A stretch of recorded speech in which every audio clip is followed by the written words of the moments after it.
Welcome to the latest installment of Brand Brothers. I'm Doug. And I'm Johnny. Today we're talking about advertising. All right, let's get to it.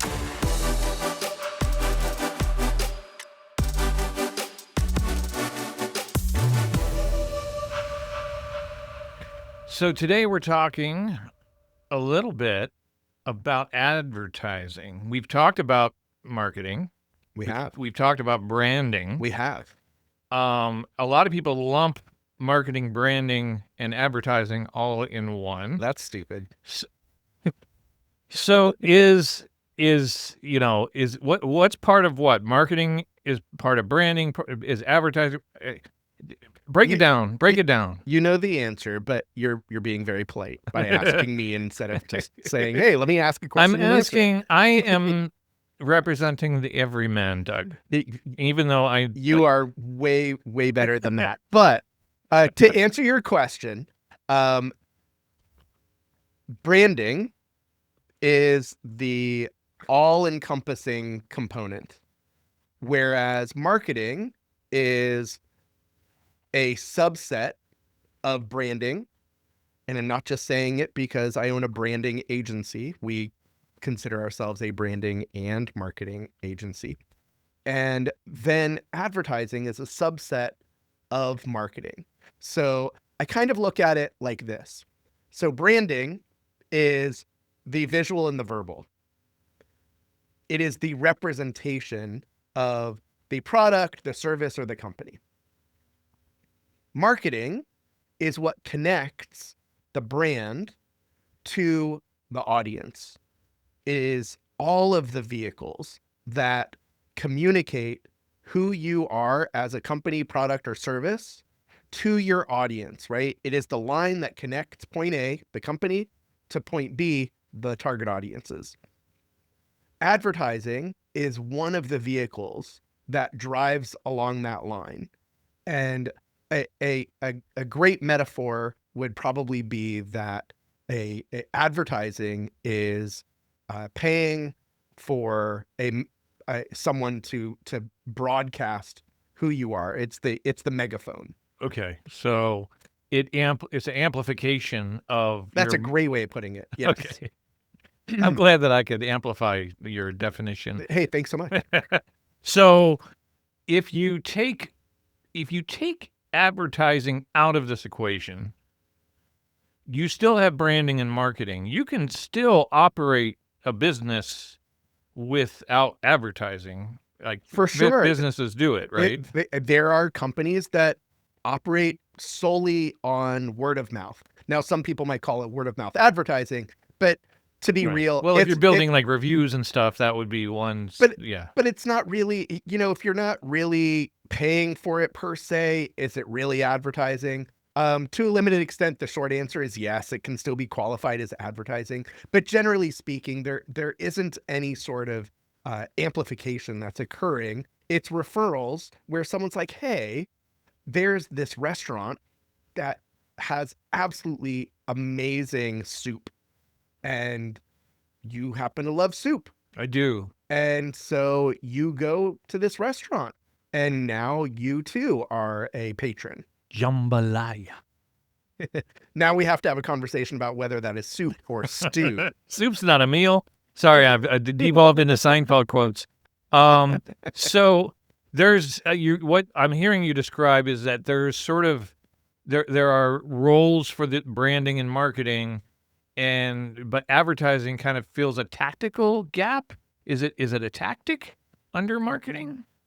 That's a really good question. I would say, generally speaking, to broad brush this thing, sure, that yes, it is a tactical approach, because your strategy is baked into the marketing side. And so how do you broadcast all of your messaging, and you're promoting it, and that's your advertising. Agree or disagree with this statement? Agree. 100%. 100%.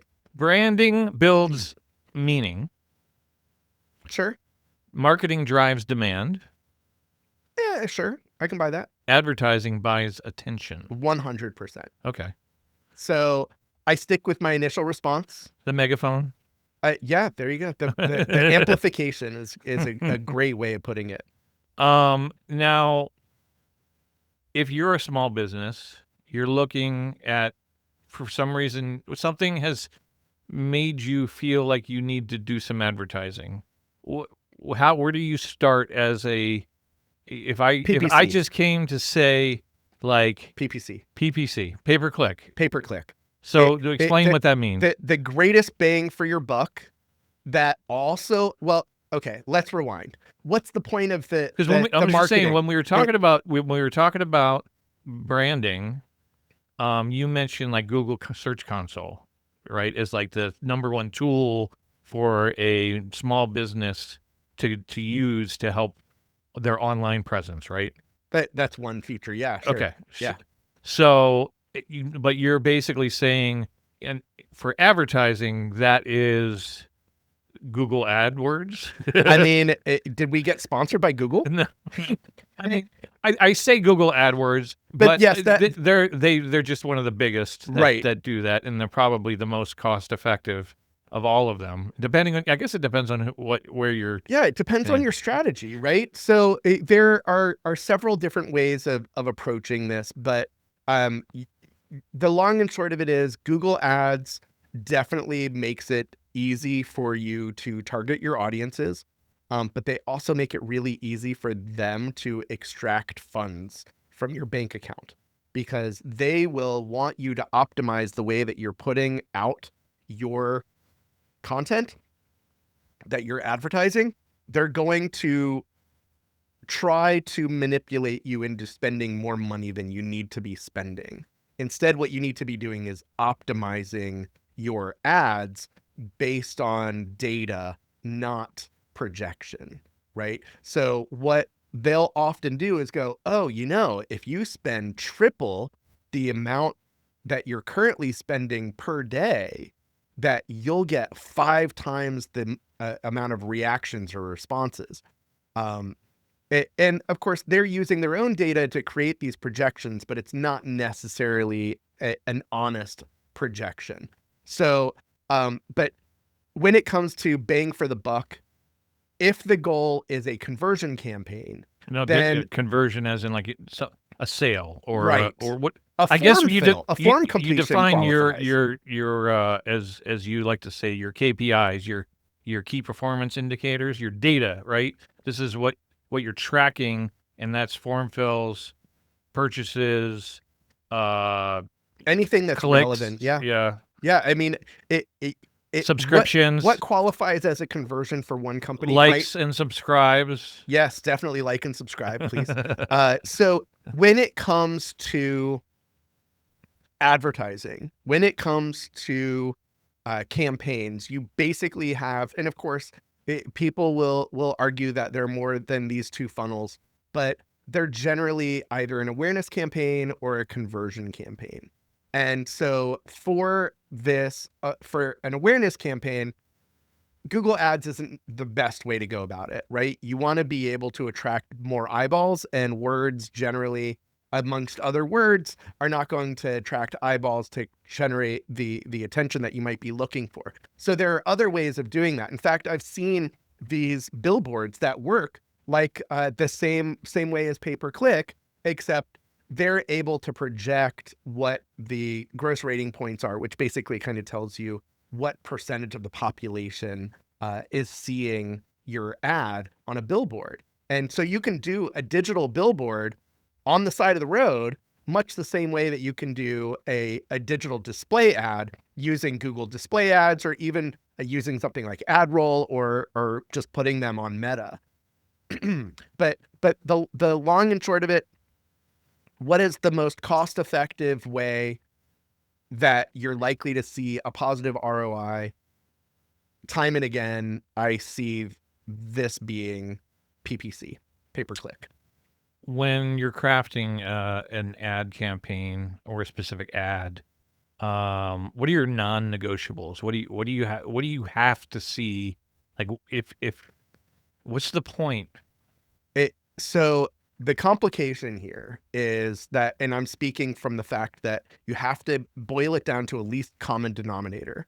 And your ads sometimes are so small that they are narrower than the width of your smartphone and shorter than maybe, the size of your thumb, right? And so that It's weird to means, think of it in those terms, but yeah. well, but I mean, all you need to do is be able to tap on a banner. And so how much content can you fit there? And I would argue that the most important component to include is a branded call to action. What does that help me understand that? Just do it. Just do it. Just do it. Well, that's a branded call to action. Their tagline is the call to action. It's kind of brilliant. It's beyond brilliant. There's a reason why it persists. So you were just talking about, I heard you mention billboards and stuff like that. How do you decide and you mentioned pay-per-click being like obvious, like the low-hanging fruit here. How do you decide if you're going to go outside of that? Billboards, digital signage, radio ads, influencer market. Like there's so many different so many different channels. So first off, you need to begin by determining where your audience is, right? Is your audience on Facebook? Is your audience driving their kid to soccer? Is your audience watching TV on Roku, right? These are psychographics that you need to put together. Of course, you need to know what the demographics are. Is there a gender balance, or is it skewing one direction or the other?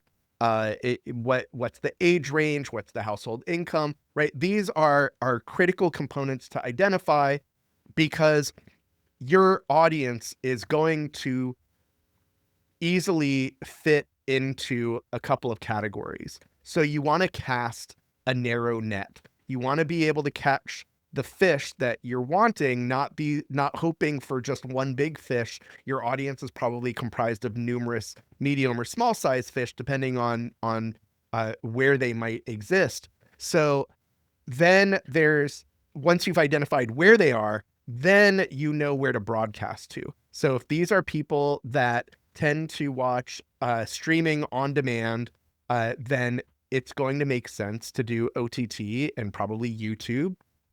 And if they are on social media, then you're going to want to leverage platforms like TikTok for business and Meta for business. You said OTT. Over the top. So when you're watching, for example, this might be a really terrible example, but let's say that you're watching something on Hulu. Could we be watching the K-pop Demon Hunters? If that's on Hulu, I haven't seen it. No, my daughter has, Netflix, and apparently she's obsessed. Yeah, and Netflix. Netflix has got like okay, so that was a terrible idea. Living the Fear of the Walking Dead or something like that. So this is going to be more of your streaming content that is either it's going to be more like a television show. Okay. Although sometimes there are interstitial advertisements that'll happen. Like Jimmy Fallon's game show. If I were familiar, I would 100% Just agree. imagine Jimmy Fallon hosting a game show. That totally sounds like something that people would watch. So that was diplomatic, right? Sure. So basically, they have their own programming. So Jimmy Fallon is going to be on Peacock, right? So Peacock has their own programming that people buy direct from them. But then there are these merchants that are third-party brokers that are also selling this inventory. They're reselling that same inventory. And so they get to go over the top. It's a better example might be for someone who's familiar with broadcast TV, where you see these high quality commercials, and then all of a sudden there's a local commercial that's obviously produced local. Yeah. That would be the broadcast like a equivalent. Local car dealer or something. Yeah. That would be the broadcast equivalent to OTT. I gotcha. Rodents of unusual size. No, return on ad spend. Sorry, I always get those two confused. I understand. So return ROAS. Yes. That what is that? I mean, it's basically I think it's pretty yeah, self-explanatory. it's your ROI. So, but how do you? I guess as a business owner, I need to justify that I spent $5,000 last month on pay-per-clicks, and you have to tie that back to revenue somehow, right? You know, it, it's a complicated question because it's highly nuanced. So first and foremost, that in the United States, anything you do in marketing, from my perspective, is 100% ROI. This is not because tax advice. it's not tax advice, but for Marketing spends are generally it's tax 1 to 1, deductible. Okay. right? So it's dollar for dollar. Excuse me.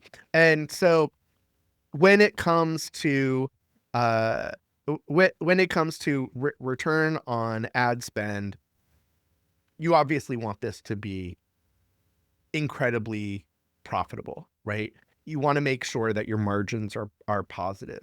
The reason why I was saying it's complicated is because in the service-based industries, you might find yourself spending thousands of dollars before you get that one customer that has a lifetime value of 60,000, right? But you spent 5,000 to get there over the course of a month or two, and you don't see any return. So you have to look at it from a wider perspective.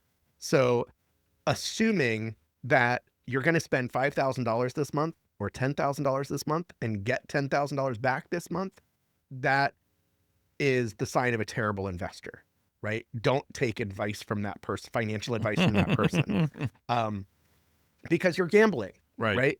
And marketing is not a gamble; it's a risk. There's a big difference, because generally speaking, when you go to the casino, you lose, whereas this is a business expense. It's a calculated expense that's based on strategy. It's based on data. We know it works. It's just not instantaneous, right? You have to prime the pump before you get the water flowing. We did a whole podcast on marketing funnels, and when we've learned firsthand what happens if you play with your marketing funnel and, for example, you stop advertising, it can slow that funnel up, and that can have negative effects for months or quarters afterwards. Absolutely. And I think it's one of those things from my experience in startups. When belts get tightened, the marketing budget is the easiest thing to pull down first, because you don't have to fire anyone. The only person you got to fire is your agency, or That's the first mistake companies make. Yeah. So how do you you got to kind of go against your gut and even advertise, spend more. We're seeing that, and some companies are actually upping their spends.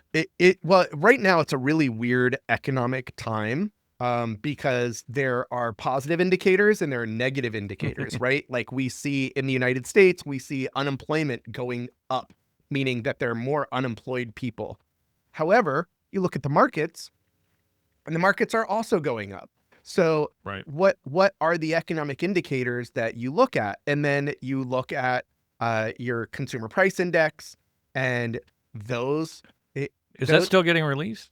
So the year over year numbers, we're able to look at, and there's improvement. However, you look around, and the price of eggs, the last time I bought a dozen eggs, it was almost $10. Right. So, when you're looking at the numbers, I totally lost track of where I was going with all of this. At the end of the day, and I believe it was you who shared with me that taking your money out of marketing is like taking the battery out of your watch. Time is going to keep on ticking. Right? You're not going to be able to stop time just by making it so your watch stops working. That's great. That's whoever told you that's brilliant. It was you. Oh no. So I wanted to talk about some fabulously disastrous campaigns. I don't And remember any of them. Isn't that amazing? That's how disastrous they yeah. were. No, well, just recently, both Oh yeah. both McDonald's Yep. and Budweiser.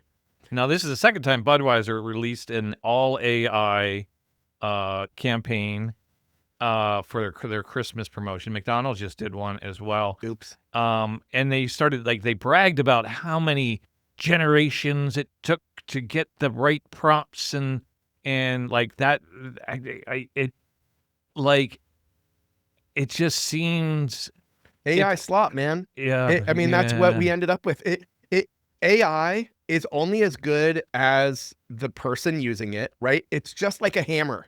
yeah You know, you can build a beautiful home with a hammer, but you know what you can also do? You can also destroy stuff with it. yeah. And so And when home you're going to build, you still have to have the right vision and the right and the other thing that we're seeing too, and I feel like we talk a lot about AI on this podcast because it's just so overwhelming in almost every industry, but in creative industries and Yeah. in the tech world and in small business, it's just it's on the forefront of lots of people's conversations and how that's because of really good marketing.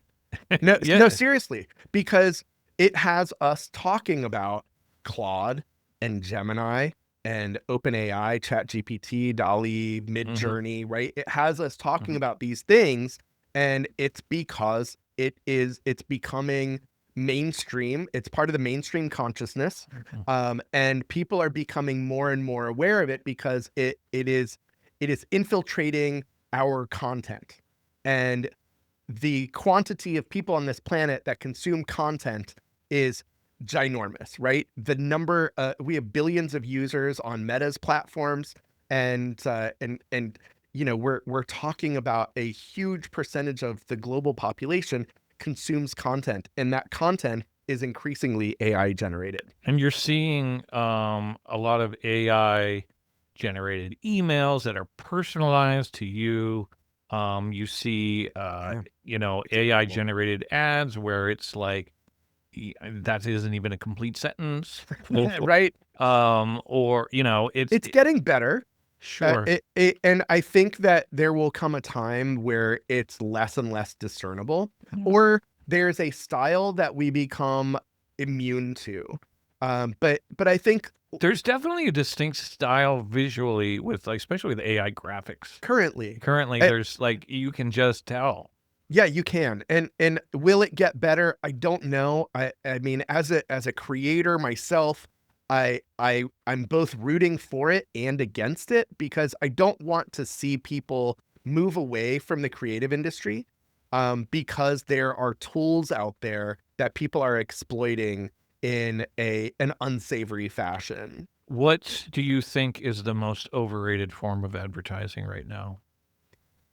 I would say the most overrated form of advertising right now is AI, Yeah. AI-driven advertising. Yeah. It's I just mean, it we loses the authenticity. It loses the connection with the audience, the human connection. It and it's just more crap. It's this AI slop, slop. yeah. And it was like the word of the year for somebody. Somebody just declared slop the word of the year.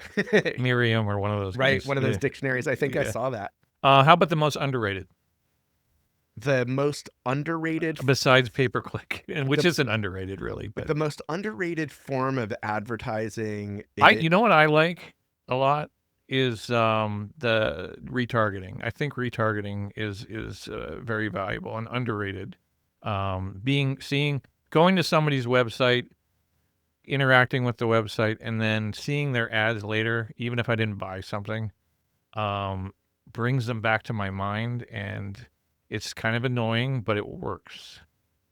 I think I'd have to agree. It's pretty underrated, and I'm definitely a big fan Of of remarketing and retargeting yeah, yeah. coupled together, where you're both marketing back toward people who have come to your website, but also you've examined the data And there are platforms that algorithmically examine the data and then retarget to like audiences.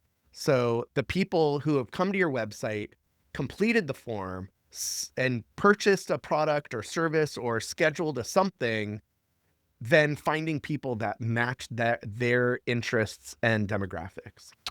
So wrapping up. Thanks for letting me cheat off you. Yeah, no, absolutely. Give me some minimum viable strategy for a small, medium-sized business. They want to advertise. What are the absolute need things that they need to have? I think that we've already kind of hit on them. So you need SEM, and that's that's search engine marketing. That's your pay-per-click advertising. Right. So Google Ads, for example. Sure. Then there's the display ads, the remarketing, retargeting. Mm-hmm. Love that. And then I would say that the top of funnel marketing, whether they prefer doing, because it's a comfort zone, right? Whether they prefer doing digital or print is something that has to be ascertained. And if the budget allows for both, then I would say do both. And so in print, it would be direct mail. And in digital, it would be the top of funnel emails.